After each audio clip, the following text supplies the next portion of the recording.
El mundo al revés. Hoy fueron ciudadanos enfurecidos y enfurecidos con razón, quienes cargaron contra policías federales que bloquearon durante unas 6 horas la salida a Pachuca. Quizás los policías federales tengan razón en algunas o en muchas de sus exigencias, pero los ciudadanos tienen toda la razón en reclamarles que no les roben horas de su vida con un bloqueo. Muchas veces esos mismos ciudadanos le pidieron a la Policía Federal que desalojara los bloqueos, que liberara las avenidas y las carreteras que son de los ciudadanos. Y muchas veces la Policía Federal corrió los riesgos y levantó los bloqueos. Pero hoy, en el mundo al revés, los ciudadanos no tenían Policía Federal a la que solicitar apoyo, ayuda, porque eran policías federales quienes provocaban esa colosal congestión vial. Día 2 de la crisis de la Policía Federal. Buenas noches. Y estoy inconforme con esta situación. Tengo hora y media aquí en este tráfico. Si ellos quieren el trabajo, pues que se apliquen a su trabajo.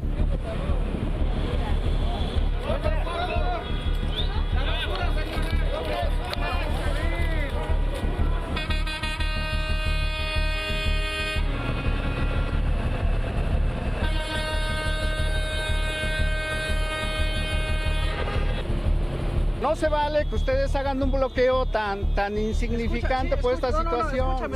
Escúchame. No me agarres, no me toques, yo no te estoy O sea, tú tocando. quieres una solución y no me dejas hablar. A ver, ¿cuál es A la ver, solución? yo te digo que si tú quieres pasar, ahorita yo te doy el acceso.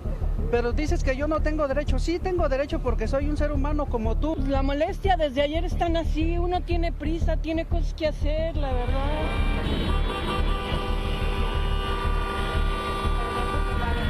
Persona que lo necesita, ¿qué no entiendes? Se está abriendo cada día. Necesita un familiar tuyo, Se está abriendo cada 10 minutos. Entiendan ustedes también. La familia de mis compañeros vale. Yo sé, Nuestras vidas valen.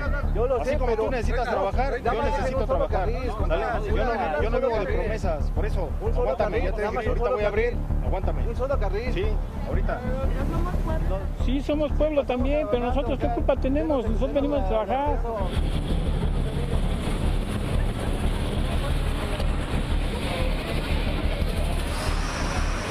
Madre tiene. Se pongan a trabajar, bichos huevones.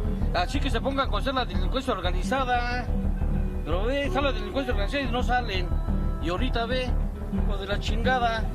Pero eso sí, para cobrar, puta madre. Y pueden ser muy justas las demandas de los policías federales, pero así como hemos criticado en este y en otros espacios, ese recurso de las protestas de bloquear vías, bloquear avenidas, bloquear carreteras y afectar a cientos de miles y quizá millones de personas que no tienen por qué ser afectadas, hoy, pues con el mismo criterio, hay que referirse a estos bloqueos que hicieron algunos policías federales, más allá de lo justo de sus reivindicaciones, afectaron hoy a muchas personas, a muchos ciudadanos que no tienen que ver con este conflicto. Hablando de protestas, vamos a tener más sobre el día 2 de la crisis de los policías federales, pero hablando de protestas, policías estatales desalojaron a un grupo de normalistas de la normal rural de Mactumatzá, que mantenían bloqueado el libramiento norte en Tuxtla Gutiérrez, capital de Chiapas. Los estudiantes protestaban para exigir el pago de becas y sueldos a profesores. Los estudiantes bloquearon con vehículos, con camiones, con tráilers el libramiento. Cuando llegaron los policías a despejarlo, los normalistas pues les lanzaron pedradas, cuetones. Los policías respondieron con gases lacrimógenos y pues de suerte no hubo heridos.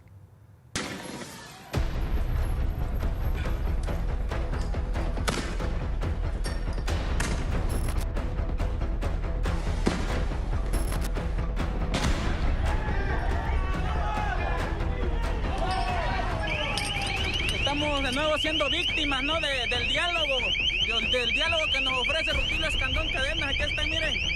Esto es lo único que sabe proporcionar.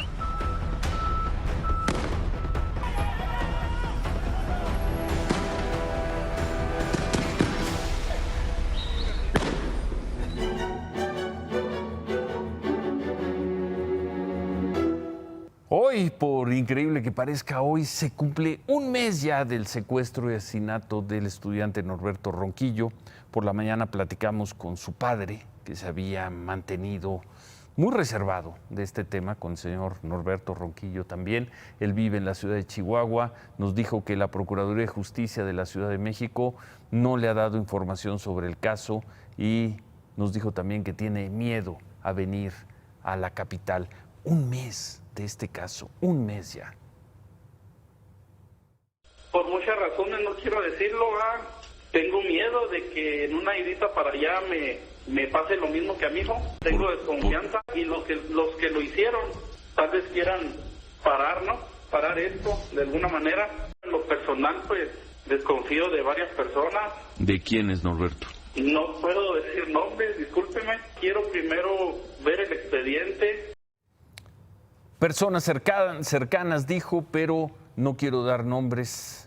Me reservo a ver el expediente. Por cierto, sobre este tema, en la tarde Excelsior publicó que una de las evidencias principales que tiene la Procuraduría de Justicia de la Ciudad de México para dar con los responsables de este secuestro y homicidio es el caso de esta sábana, una sábana donde encontraron envuelto el cuerpo de Norberto.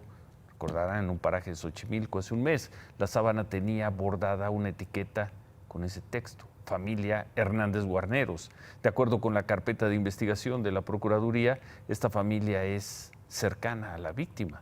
Con este nuevo indicio, la investigación se centra en el primer círculo de amistad o círculo familiar de Norberto Ronquillo. Y otro caso de violencia que seguimos en este programa, violencia en la Ciudad de México. Recordarán, lo presentamos aquí, el lunes fue asesinada en su propio departamento, en la colonia Condesa, la activista Cristina Vázquez. Hoy las organizaciones vecinales de la zona, familiares y amigos, le rindieron un homenaje en la Plaza de la Amistad, justo enfrente del edificio donde Cristina vivió y murió.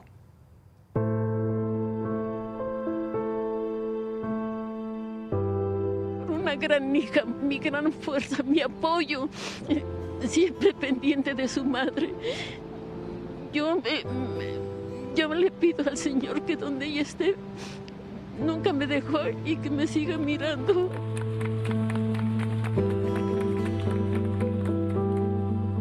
Que se haga justicia, porque no está bien lo que hicieron, no está bien.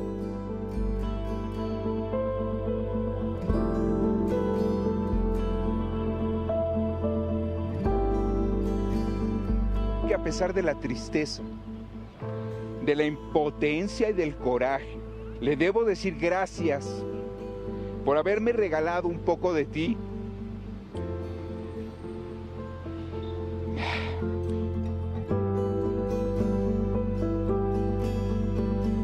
Que se haga justicia. Te queremos muchísimo, Cris.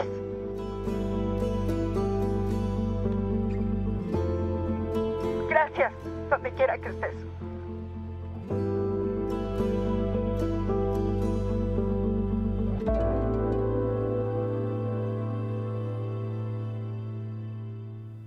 Y sobre esto, hoy los primeros elementos de la Guardia Nacional comenzaron a patrullar ya la Ciudad de México. El primer recorrido fue en la colonia Desarrollo Urbano Quetzalcóatl, en Iztapalapa. Es una colonia con el mayor índice delictivo en, pues ni más ni menos que en la dura, muy dura Iztapalapa. A esa alcaldía, se ha dicho, en esa alcaldía se van a desplegar 450 guardias nacionales. Esta tarde la jefa de gobierno Claudia Sheinbaum habló sobre el comienzo de las operaciones de la Guardia Nacional en Iztapalapa. Ya veníamos trabajando, nos vamos a coordinar. Hoy estuve en Iztapalapa, ahí el comandante de los 450 elementos que llegan a Iztapalapa conoce al jefe de la policía, tanto al subsecretario, al jefe de la policía, a los jefes de cuadrantes, de tal manera que haya una coordinación permanente y no haya pugnas internas, sino al revés, que haya una cooperación. Parte de lo que dijo en una entrevista hoy aquí, en este estudio en Imagen Noticias de Mediodía con Yuridia Sierra. Anoche informamos sobre el rescate de 27 empleados que fueron secuestrados en un call center en Cancún. Hoy se dieron a conocer estas imágenes son de los empleados minutos después de ser rescatados. Hoy también se supo que estuvieron 15 horas retenidos, privados de su libertad, secuestrados. Son imágenes del momento en que sus familiares los reciben en el Ministerio Público. La Fiscalía de Quintana Roo busca al ex socio del call center y otras 3 personas quienes presuntamente participaron en este secuestro.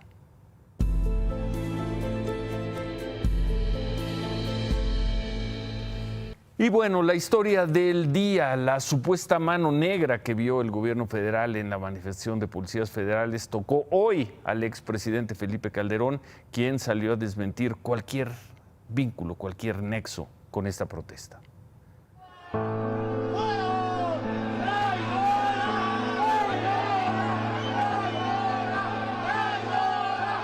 La acusación de que el expresidente estaba detrás de las protestas se incubó desde ayer, cuando Felipe Calderón hizo votos porque el gobierno le restituyera sus derechos a los policías federales. Lo etiquetaron como el victoriano Huerta de la 4T. Y alguien hoy centró todavía más los reflectores en el expresidente. Queremos hacer una invitación al expresidente Calderón para que sea nuestro representante sindical. Con esa invitación como prueba, en su conferencia de prensa, el secretario de Seguridad habló de los instigadores del movimiento. No es casual que hace unos momentos uno de los propios representantes de los inconformes de la Policía Federal solicitara que Felipe Calderón fuera nada menos que su representante sindical. Y se lanzó fuertemente contra la Policía Federal. En buen plan se los pregunto a ustedes y se lo pregunto a la gente. ¿Qué moral puede tener un cuerpo de seguridad que lo sacan de los hoteles por deudas de 2 o 3 años? Eso no puede suceder. Y todo eso sucedió por corruptelas. Felipe Calderón se tomó 4 horas para responder. Pidió al presidente López Obrador y al secretario Durazo que expliquen a los inconformes de qué va el plan de seguridad y despejen las dudas que se han generado. Señor presidente, señor secretario, escuchen a los policías. Dejen de escucharse ustedes mismos nada más y tómense la molestia de explicarles cuál es el plan de seguridad que ustedes tienen. Arreglen ese tema y, por favor, no se anden buscando pretextos o argumentos para cubrir lo que quizá pueda ser simplemente omisiones o ineficacias o torpezas. Calderón atribuyó a la 4T la responsabilidad del descontento por errores de forma y fondo, incluidas las ofensas del comisionado de migración que los llamó fifís. Cuando se dice que todos son corruptos o que todos están echados a perder, eso no es cierto y decir eso no es justo. Rechazó Calderón la propuesta de representar a los policías federales, no sin antes recomendar que se organicen pacíficamente y con propuestas razonables. Pero no es mi papel, no está bien que yo intervenga como representante de ustedes y además, amigas y amigos policías, mi nombre más que ayudarles les perjudicaría. Porque miren, en el gobierno y particularmente allí en la Secretaría, pues gobiernan los prejuicios, los complejos, las inseguridades, los miedos. Por eso no atinan a hacer bien su trabajo. Y pidió al secretario Durazo dejar de calumniarlo. Niego categóricamente la cobarde insinuación que desde el poder se hace de que yo he organizado o estoy atrás de las protestas de los policías federales. Específicamente, secretario Durazo, le exijo que si tiene pruebas, las presente y actúe en consecuencia. Si tiene pruebas, que las presente Alfonso Durazo, porque pues lo único que dijo es que una persona, y ahora vamos a verlo en el siguiente trabajo, una persona dijo en medio de las protestas que quería que Felipe Calderón fuera su dirigente sindical. ¿Eso es todo? ¿Tiene alguna otra prueba? La acusación es fuerte, la acusación es desde el poder y la acusación la hace el secretario de Seguridad Pública contra un expresidente de la República por esa declaración que acabamos de ver de una persona en un mitin que invita a Felipe Calderón a ser su representante sindical? ¿Es serio eso? Por lo pronto hoy termina el segundo día de protestas en el centro de mando de Iztapalapa. Las autoridades siguen señalando a los supuestos culpables de instigar a los policías federales.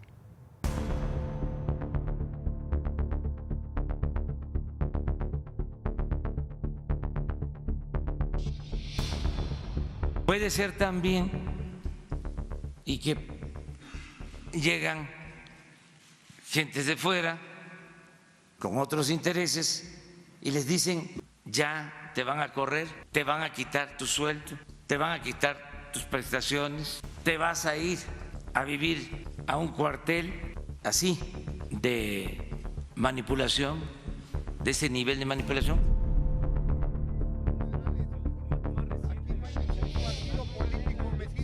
Invitar al señor Durazo y al señor Obrador, ¿sí? Aquí están nuestras credenciales institucionales vigentes, ¿sí? Que con toda la libertad, ¿sí? Pueden investigarnos, ¿sí?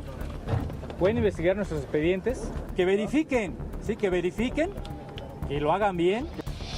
De nuevo el enojo por la descalificación pública del presidente Andrés Manuel López Obrador permeó el ánimo de la negociación de los policías federales. Aseguraron que son elementos en activo y se deslindaron de cualquier representatividad ajena a su corporación.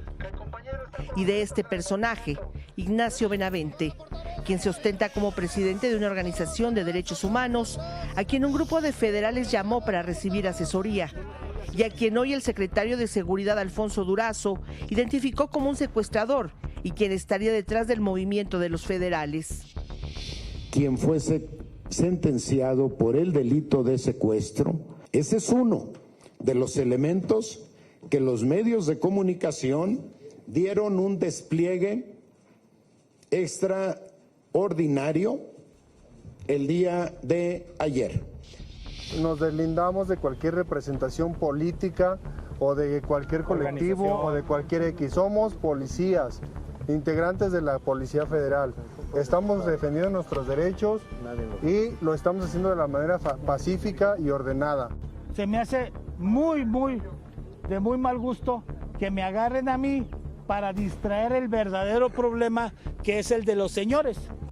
Más tarde, los policías lograron restablecer su mesa de diálogo, incorporando algunos mandos, como al comisario Benjamín Grajeda, titular de la Gendarmería. Hacemos esta invitación para que pase a la mesa de negociaciones. Así como siempre nos ha representado, ahora también, mi jefe. Todos también. ¡Que vaya a ir de la cara! Yo creo que hay que reconocer que no solamente faltó, sino todavía falta información con respecto a toda esta transición hacia la Guardia Nacional. Para la tarde, la mesa de negociación se rompió una vez más. No lograron conciliar que les dieran hoy la información sobre liquidaciones y salarios, tema medular del movimiento. ¡No puede ser posible que hasta el sábado nos den una respuesta! ¡Tengo 3 días aquí!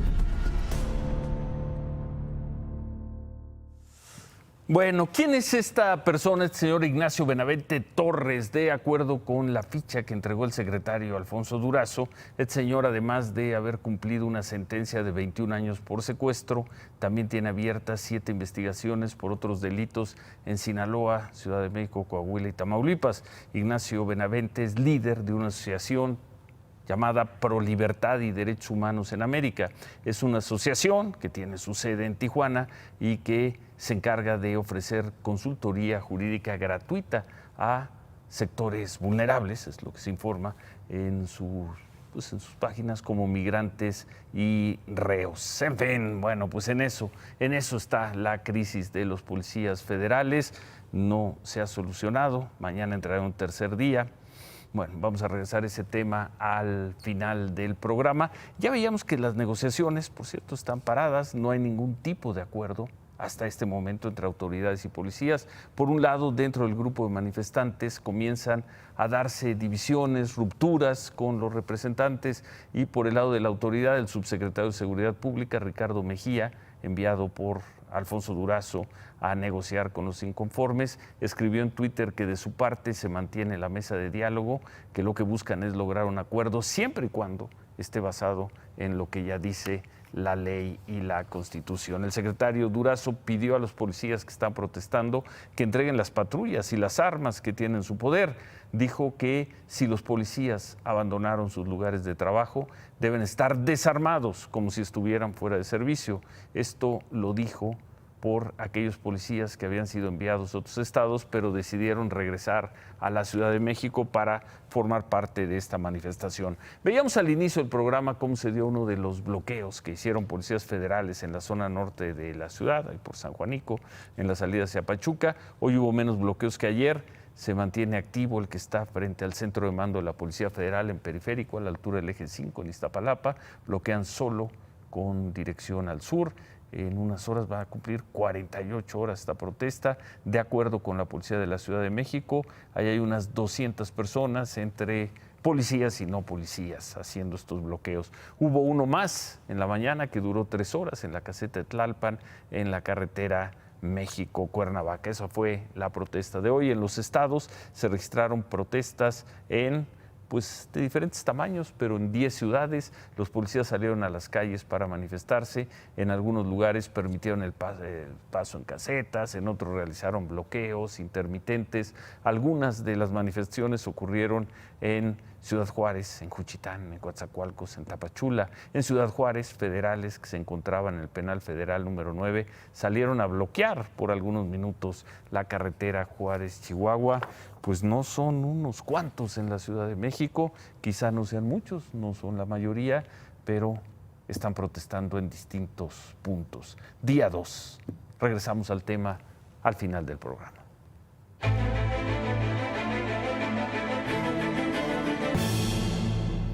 En la frontera norte de México, agentes de migración y elementos de la Guardia Nacional retiraron a unos 30 migrantes de un campamento que se había instalado frente al puente internacional en Matamoros. Tienen ahí 2 meses, estaban a la espera de su cita para solicitar asilo en Estados Unidos. Las autoridades les pidieron regresar hasta que tengan cita. El desalojo se dio después de 2 intentos de cruces ilegales por puentes internacionales, uno en Ciudad Juárez, el otro en Reynosa. En los 2 casos, Estados Unidos cerró los puentes por más de 2 horas. Mientras que personal de migración informó que rescató a 18 migrantes centroamericanos en el desierto de Santa Teresa, en Chihuahua. Los migrantes fueron atendidos por deshidratación y fueron llevados a un albergue. Trataban, se dijo, de cruzar por el desierto hacia Nuevo México. Por cierto, en Estados Unidos, hoy es 4 de julio, es el Día de la Independencia. Frente al monumento a Lincoln en Washington, el presidente Trump llamó a la unidad y su mensaje fue acompañado por el sobrevuelo de aviones, helicópteros del ejército. Es el primer presidente en 68 años que da un discurso público durante el Día de la Independencia. Trump emitió este mensaje detrás de un cristal a prueba de balas que también, como vemos, terminó protegiéndolo de la lluvia. 4 de julio allá en Estados Unidos. En otras cosas, esta tarde Protección Civil de la Ciudad de México activó la alerta amarilla por lluvias y fuertes vientos en prácticamente toda la ciudad. En Iztapalapa se registró la lluvia más fuerte, provocó la caída de esta imagen. Fue muy impactante la caída de un anuncio espectacular de 18 metros sobre 3 vehículos. Esto fue en la colonia Emiliano Zapata. Hubo 3 adultos y un menor de edad que resultaron heridos. Uno de ellos se reportaba hasta hace unos momentos como grave. Cerca de ahí, en el municipio de Ixtapaluca, en el Estado de México, un árbol cayó sobre una combi que circulaba en la carretera México-Puebla. Una mujer murió y 3 más resultaron heridas. Protección Civil y bomberos trabajaron en la zona por más de 2 horas. ¿Qué más tenemos, Cristal?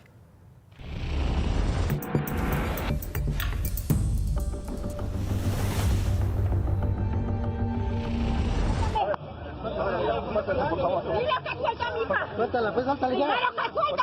Suéltala,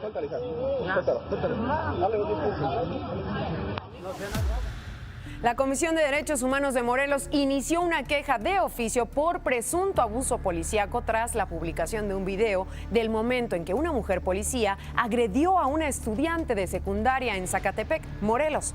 Testigos dijeron que la jovencita grabó a la policía cuando detuvo a un motociclista que no había cometido ninguna falta y eso detonó su ira.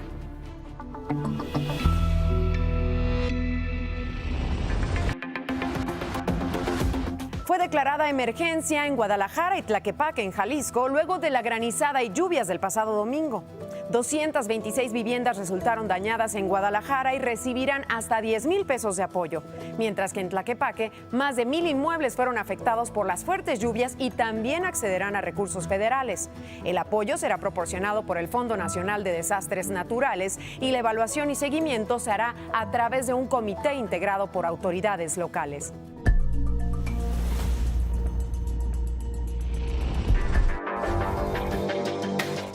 Un temblor de 6.4 grados sacudió hoy gran parte del sur de California y de Nevada. El sismo provocó incendios y daños en edificios en una ciudad del desierto al noreste de Los Ángeles. No hay heridos de gravedad. En el caso de Ridgecrest, se declaró estado de emergencia para que la ciudad pueda recibir ayuda de agencias externas. En el condado de Kern se reportaron algunos lesionados, 2 casas incendiadas y fugas de gas. Este ha sido el terremoto más fuerte en el sur de California después de 1994, cuando hubo uno de 6.6 grados que dejó 57 muertos y miles de millones de dólares en daños.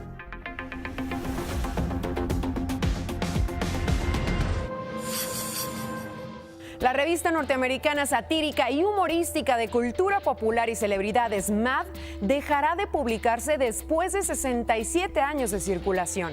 Lo que solía ser un rumor fue confirmado por fuentes del portal comicbook.com. Mad fue lanzada por EC Comic y en 2018 la relanzó DC Comics en un formato bimensual. Por ahora continuarán publicando ediciones anteriores mientras se vencen las fechas de suscripción. Gracias, Cristal. Alfonso Romo, el jefe de la oficina de la presidencia, reconoció que las cifras de crecimiento económico en lo que va del año no van a ser tan positivos. Todo lo que falta aquí a termine este año no van a ser tan positivos como esperaba el gobierno. En la celebración del Día del Ingeniero, Alfonso Romo fue cuestionado por la reacción del gobierno federal a los amparos que se han interpuesto en contra de la construcción del aeropuerto de Santa Lucía y los arbitrajes que se iniciaron contra consorcios de gasoductos que van a llevar gas por el país. Alfonso Romo descartó que haya conflictos y dijo que la relación con los empresarios sigue siendo una luna de miel. En ese evento, el secretario de Comunicaciones y Transportes, Javier Jiménez Espriu, reconoció que los amparos contra la construcción del aeropuerto Santa Lucía y los que hay también para frenar la cancelación total del proyecto del aeropuerto de Texcoco están retrasando obras y trabajos. El secretario dijo que la obra de Santa Lucía estaría lista hasta el 2022 y que apenas este mes esperan poder comenzar plenamente con los trabajos. Hoy se supo de una nueva suspensión provisional otorgada a un usuario del aeropuerto de la Ciudad de México, quien reclamó la cancelación de la obra en Texcoco. Hoy el padre del análisis superior quiere que se preocupe y que se preocupe mucho por el siguiente dato. En los próximos 3 años va a llegar a la edad de jubilación la primera generación del sistema de ahorro para el retiro. Los primeros mexicanos que entraron al SAR y se van a retirar. Aquellos que son 3 de cada 10 de los trabajadores mexicanos se van a retirar con el 20% de su último sueldo. No les va a alcanzar para nada. Consideremos lo siguiente, el sueldo promedio en México son 13,000 pesos. Se van a retirar. El sueldo promedio son 13,000 pesos. El sueldo promedio en México son 13,000 pesos. ¿De quién, El sueldo promedio, si pones todos los niveles de ingreso, el promedio son 13,000 pesos. Se van a retirar con el 20% de eso, es decir, no les va a alcanzar. Y el destino es, si no te alcanza, llegas a 4,500 pesos, 4,600 pesos. No les va a alcanzar. Considerando que aumenta la esperanza de vida, que cuando se decidió que la edad de jubilación en México eran 65 años, la esperanza de vida en México eran 62. Ya te estarías jubilando tú. Hoy, no, todavía no, bueno. Ya casi. Bueno. La esperanza de vida en México es cercana a los 80 años. Entonces, quiere decir que va a pasar jubilado de los 65 a los 80 con mayores necesidades de salud, sin tener ingresos, y por eso vemos a tanta gente de la tercera edad teniéndose que subemplear, teniéndose que trabajar en supermercados o teniendo que andar buscando a ver qué hacen. Que no necesariamente está mal. No está mal. Pero es bueno, ¿a dónde vas? ¿A dónde voy? Sí. A que hoy que empieza, que las Afores están muy preocupadas porque si van a bajar la comisión el próximo año al 0.90, hoy está en 0.96. ¿A qué es necesario adelantar los tiempos y cambiar la ley? En México solo se aporta el 6.5% para los fondos de pensiones. Entre la cotización patronal del gobierno y del trabajador es el 6.5%. Es la más baja del mundo. Países de similar grado de desarrollo como Colombia, Chile, pagan el 16 o el 18%. Se tienen que tomar dos medidas urgentes. Primero, reconocer que el dinero no alcanza y que seguimos así, no va a alcanzar. Que lo que se ha hecho en ahorro voluntario sí suena muy impresionante, pero tampoco está alcanzando el ahorro voluntario. ¿Sí? La gente no está... Hay que cambiar la ley. Y la ley hay que cambiarla en dos sentidos, Ciro. ¿Y quién quiere cambiar esa ley? El gobierno, pero el gobierno, acuérdate que se decidió en esta administración que no iban a hacer ningún cambio a las leyes financieras hasta la segunda mitad del gobierno. Sí. Hoy el director de pensiones de la Secretaría de Hacienda dice es que se tiene que triplicar el ahorro en las Afores. Sí, hay que hacerle como le hicieron países como el Reino Unido, que le dijeron a los trabajadores, se aumenta y se aumenta porque sí. ¿Cómo aumentarlo? Paulatinamente con el... Aumentas el salario, aumentas la pensión. Tomas una decisión de aumento de pensión y aumentar la edad de jubilación. Pues imagínate, vamos a vivir hasta los 80 años y nos vamos a retirar pasado mañana, digo, a los 65. No. O sea, es que ese es el tema. Son esos dos temas y ojalá... O sea, subir la tasa... Subir la edad de jubilación y subir la aportación. La aportación. Y subir la aportación. Está fácil. Es necesario cambiar la ley. No, hombre, está facilísimo. No está fácil, pero es algo que hacer. A ver, si una persona se va a jubilar con el 20% de su último salario, no alcanza. Entonces, ¿de qué van a vivir?